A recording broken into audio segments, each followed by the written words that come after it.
morning and welcome to the program Eye on Corruption, the Nigerian Situation, a program where we address corruption related issues bordering our country, Nigeria. Today we are discussing on the topic Nigeria's Attorney-General Abubakar Malami's wealth and recent spending spree.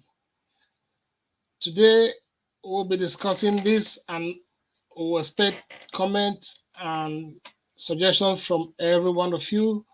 But before we go ahead, just a quick intro.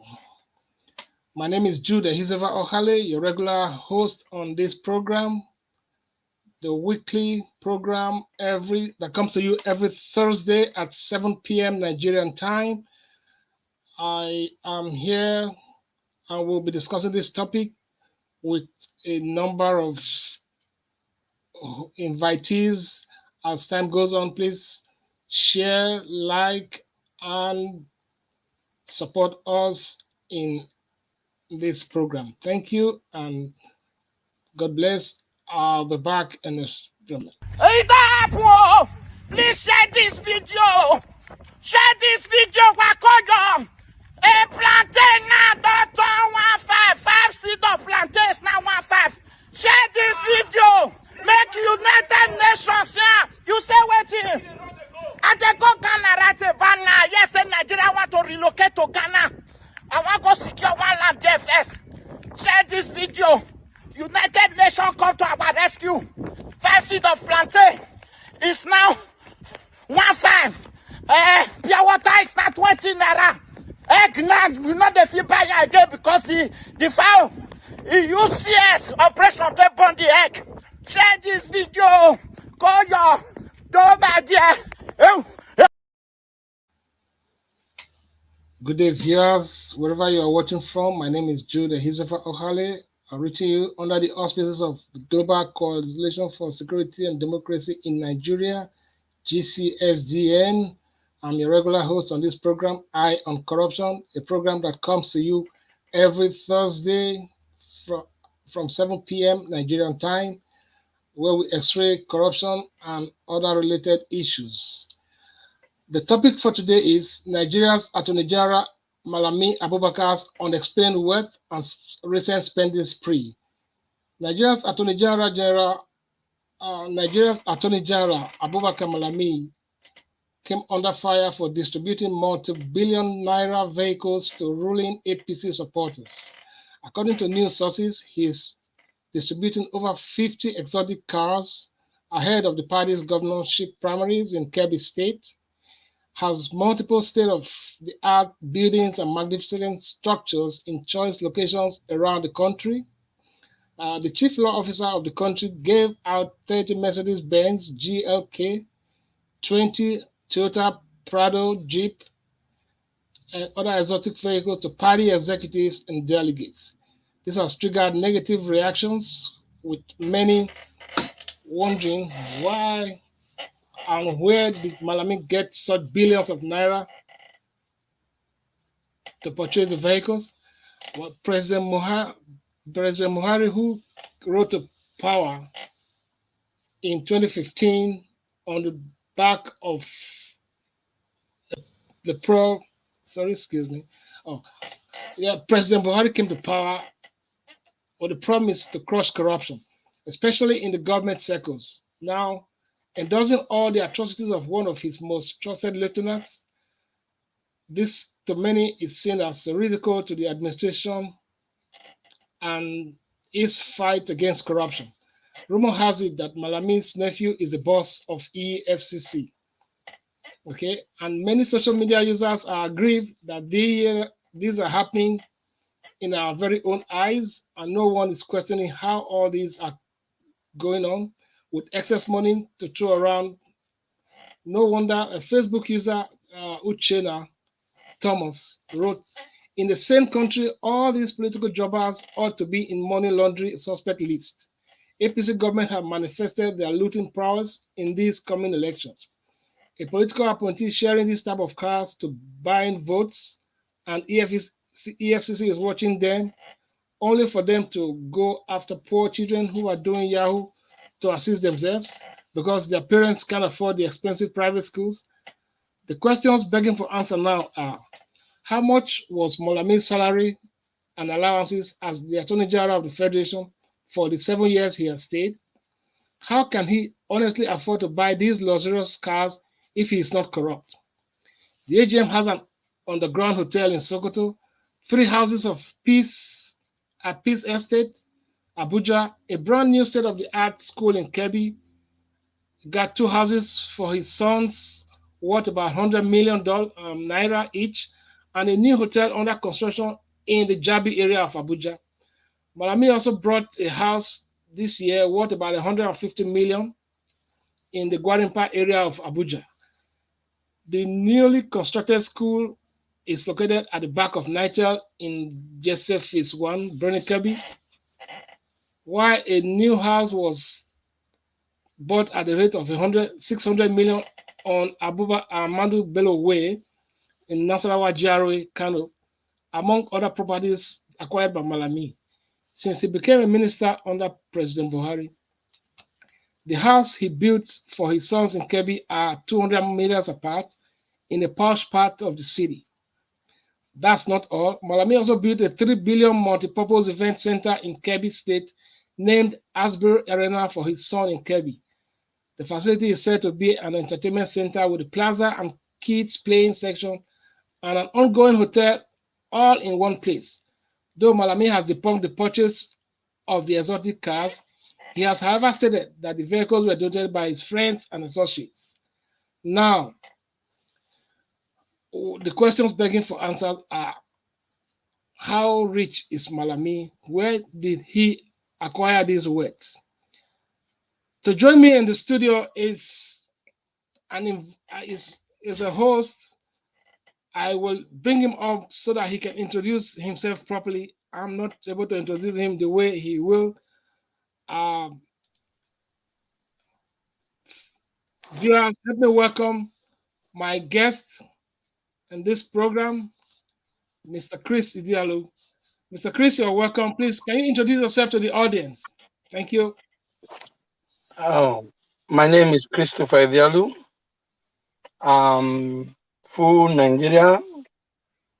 I'm very interested in the topic of the day because we're actually looking for a way forward. I think this is the right time. Thank you. Thank you, Mr. Chris Idialu. You are welcome to the program. This is the program Eye on Corruption that comes to you every Thursday, 7 p.m. Nigerian time. And the topic for discussion today is the Attorney General Abubakar Malami's unexplained wealth and recent spending spree. To discuss this topic with me today is Mr. Chris Idialu. Chris, you are welcome to the program. And we just talked about the Attorney General's recent spending spree, donating 30 Mercedes Benz GLK, 20 Toyota Prado Jeep, and so many other exotic cars to party faithfuls. How rich is Malami? How much was Malami's salary and allowances all through the 7 years he has spent? How can he honestly afford all these luxuries if he was not corrupt? Chris, what is your take on that? Well, I think just like we've said, there's no way if you review his salary and what he has done, we can say he can achieve that. And from my knowledge, he is not an entrepreneur that we say he was in business. So, but along the line, they really check. He's supposed to have declaration before he joined the company as a Nigerian. That is, he will have declared his assets, what he has. I think if the government is sincere in fighting corruption, this is the best time to pull out the document he signed beforehand, and then they'll be able to review and check if we are sincere. But I think that sincerity is the challenge I know we have with the country. Yes, that is true. Sincerity on the part of government that came to power on the mantra of fighting corruption. Now, rumor, well, this is not a rumor, this is an established fact that the EFCC's boss, Abdul Ram Sadra, is his nephew. Could that be a reason why up to now he has not been invited, for questioning, in spite of all the luxurious mansions he is having all over the country and the wealth he is associated with? Could that be a reason? Well, it cannot be far from it, but it may not necessarily be, because the government of the day is APC. What we have observed is, if you are corrupt today and you are caught or you are known, as long as you are associated with APC, of course you are covered almost until, let's assume, till they are out of government. Akpabio, for instance, was supposed to be hacked. The moment he indicated interest as APC from PDP, he was absorbed and it's assumed his things were covered. So since it's in the ruling party, I don't think that they will. Of course, it's also in the hem of affair. The same people who are arresting, they are reporting to him. So obviously, there's no way he can be invited for now.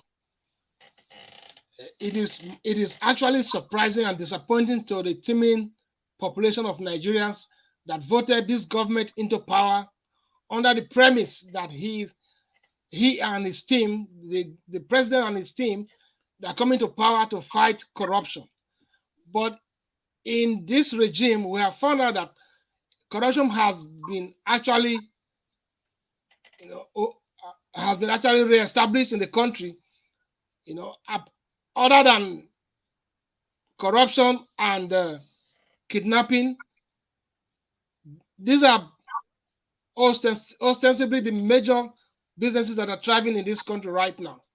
Now, for a government that came to power to fight corruption, for corruption to be so rampant in the government and no one is being held accountable for all these things that are happening, what is the guarantee now that even if a genuine person is coming in the future to fight some evil that bedevils the country, what is the guarantee now that people will be convinced to vote for such a person?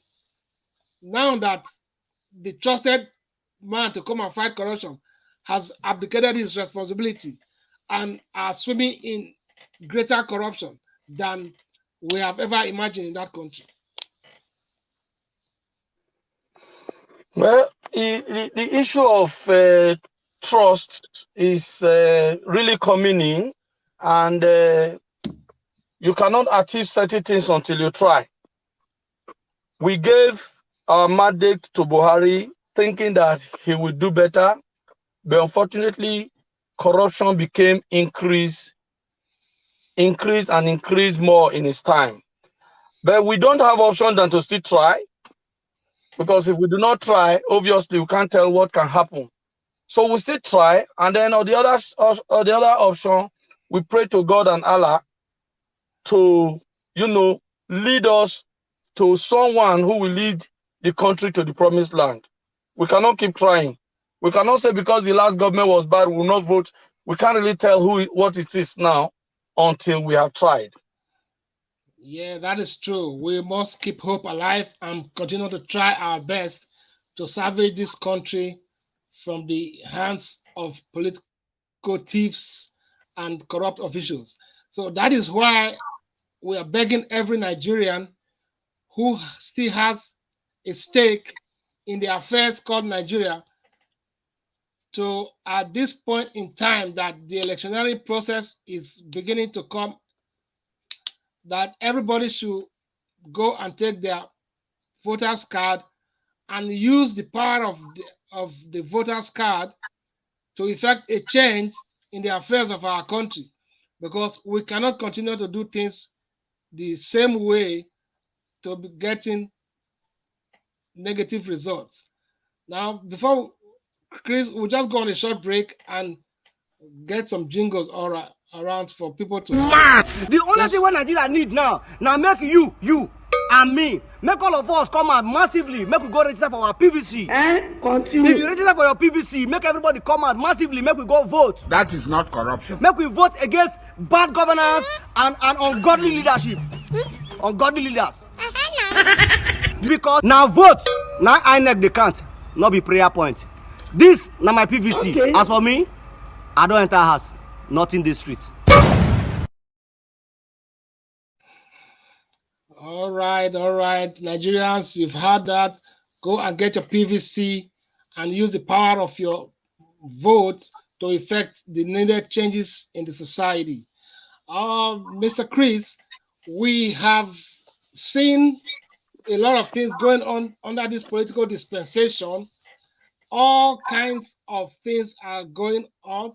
There is 100 million fee to collect an expression of interest form for the post of the to express your intention, to run as the president for the country.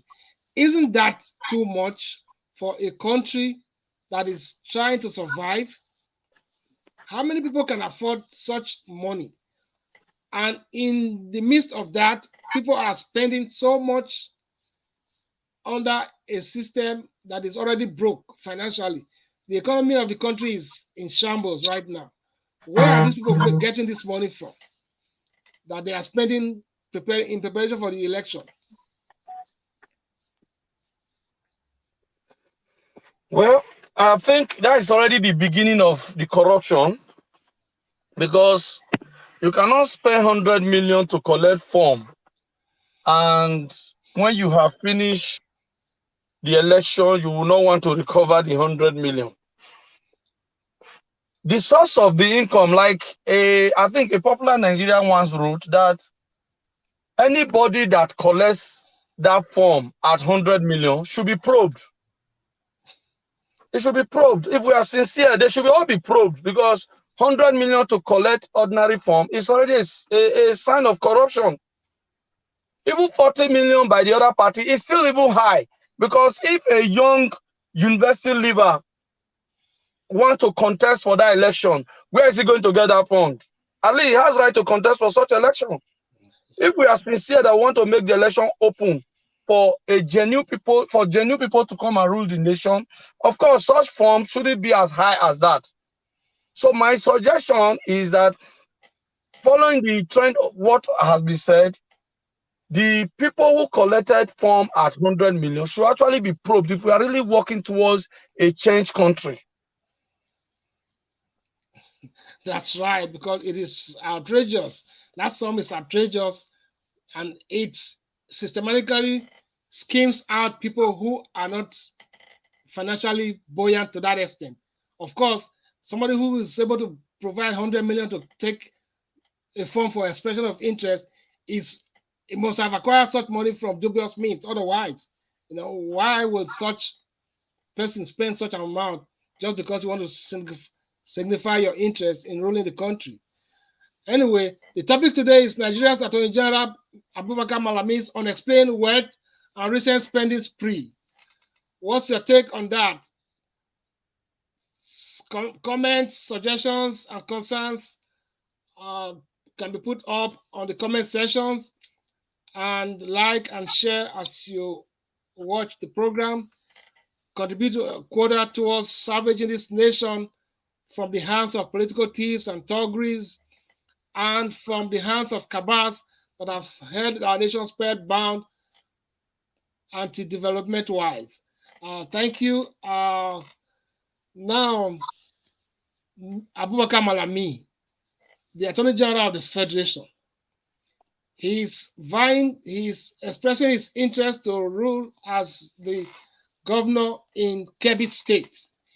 His spending spree over these past weeks have been alarming, and people are getting worried that this is a key player in the government that came to power with the promise to crush corruption. Now, it is now a case of corruption fighting back. Those in government that are corrupt are now the perpetrators of the corruption that they swore to come and crush. How do we go? How do we save ourselves out of this quagmire? This is a situation that demands an urgent solution, because a draconian situation demands a draconian solution. Nigerians, what are your take on this? Must we allow this corrupt system to continue to destroy our country? Mr. Chris, I want to ask you again, what is your advice for Nigerians at this crossroad vis-a-vis these money bags that are imposing themselves everywhere? Because don't be deceived, these political money bags can do everything to wangle their way into power, and the country remains in perpetual poverty. How do we fight against these enemies of the nation? Well, it's clear to the whole world that the number one seat will be vacant come 2023. As a nation, we should all go all the way out to get our PVC, because that is the only way. Yes, one may think ringing is possible, but first thing first, let's leave out the issue of what happens thereafter. Let's first of all get our PVC, and then the issue of party should be left out. We should not be involved in party. We should vote in the right person. If the right person is in a party that is not your party, go in and vote for the right person, because our generations are being affected. Our children are being affected. So if we all can go out and get our PVC, we should be able to repeat certain things that happened in certain states. Like Edo State, if not for the fact that the electorate decided on what they want, person like Oshomole was ready to make sure he takes over, says make a detection on what happened in Edo State. So if everybody goes out to pick their PVC, and on that day we come out in mass, I'm sure we should be able to make a difference. Thank you very much. We should be able to make a difference. Let's all go out and take our voters card and use that power in the electorate to effect changes that we desire and we deserve. Nigeria deserves better leaders than what we are getting, than what we have been getting from independence. This time around, we must not continue to do things the old way. We must rise up to the challenge and salvage this nation from these enemies of the state, enemies of the masses, because they are just a tiny few that are holding the nation spellbound, because they have acquired so much wealth to now begin to dictate the affairs of others. So Nigerians, rise up to your feet and take your destiny by your hands, because nobody is going to do it for us unless we decide and determine that this must change. Now, let us look at the comment sections. Matthew, there's a comment from Matthew Samuel. This is a warning to those supporting Atiku, another Fulani thief.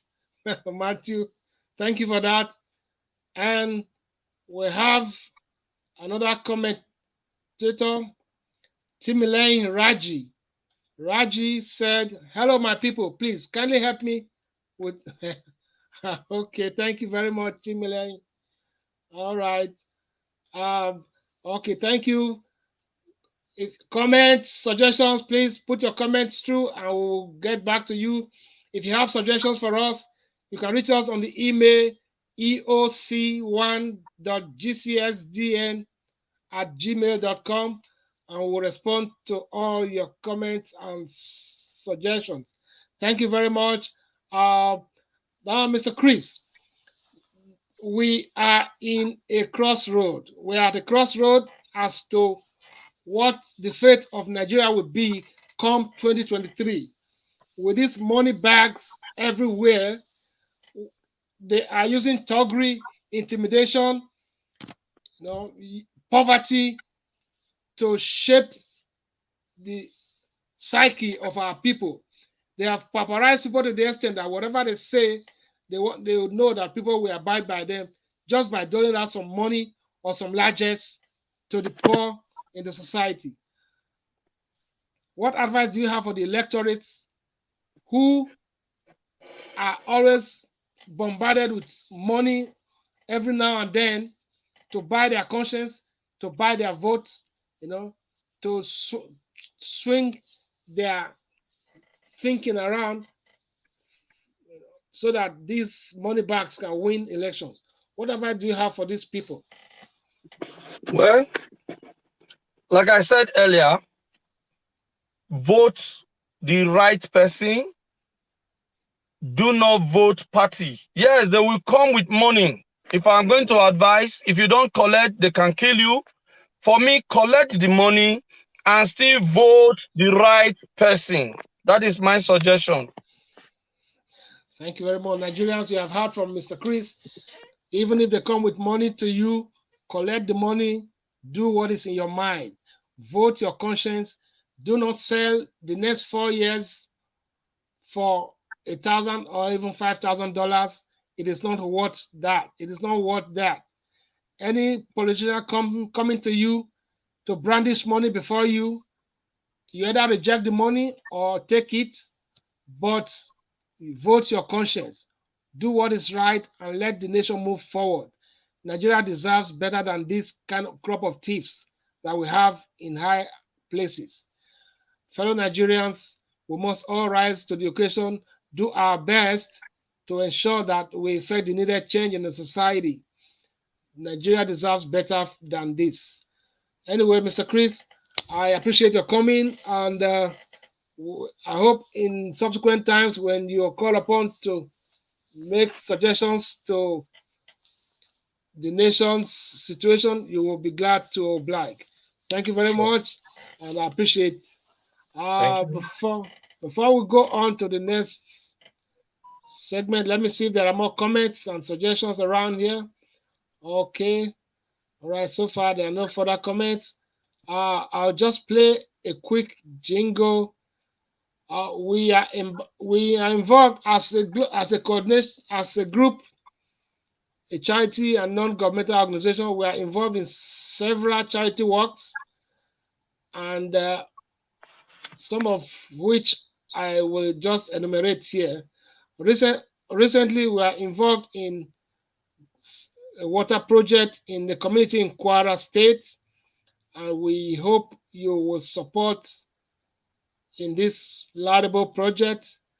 This is a project to get water to the community in Moro community in Kwara State. I'll play a quick video on that, and if you are touched, please do support by making your contributions to the account on the screen. Yeah, this community has been without water for a long time, and it is our wish to ensure that they get water in that community. Yes, just a quick video on that I will show right away. Just 1 second, I will show the video.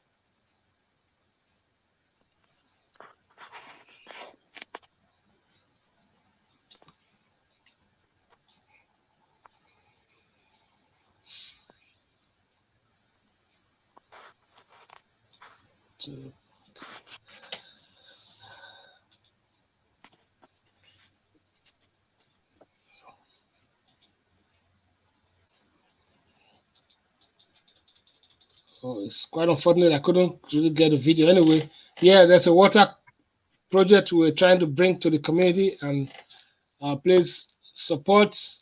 If you're touched, please support the community to have some water in their locality, since the government is not ready to provide any such for the community. This is a community.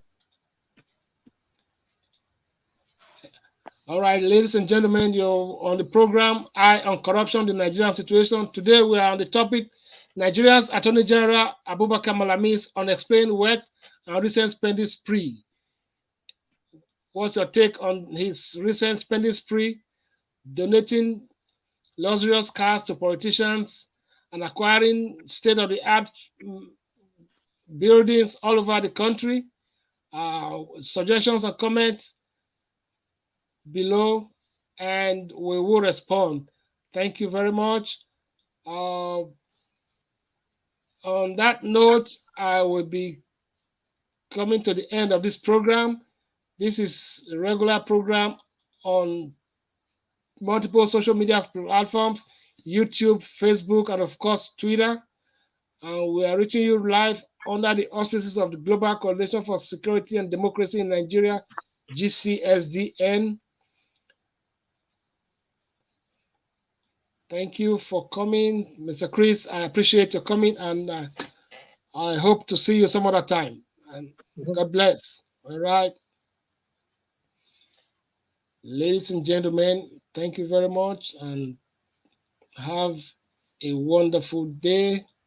My name once again is Jude Hizefa Okale, your regular host on this program that comes to you every Thursday, 7 p.m. Nigerian time.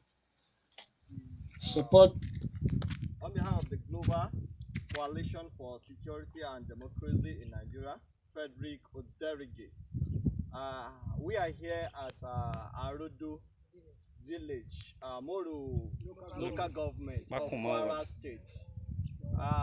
We are here with the geo-surveyor to come and commence a scientific investigation on the soil. We all know that this project is long overdue. We all saw the video that went viral by the NSU, and this place is you can see the source where they got their water is very horrible. So with this, we need your support, and I hope this project will be very successful. And you could see these are the NSU members that we came together. My name is Buhari Olariwaju Ahmed. I am Fatima Diko. Abdurrahman Maibu Sarasoke Moro. Thank you.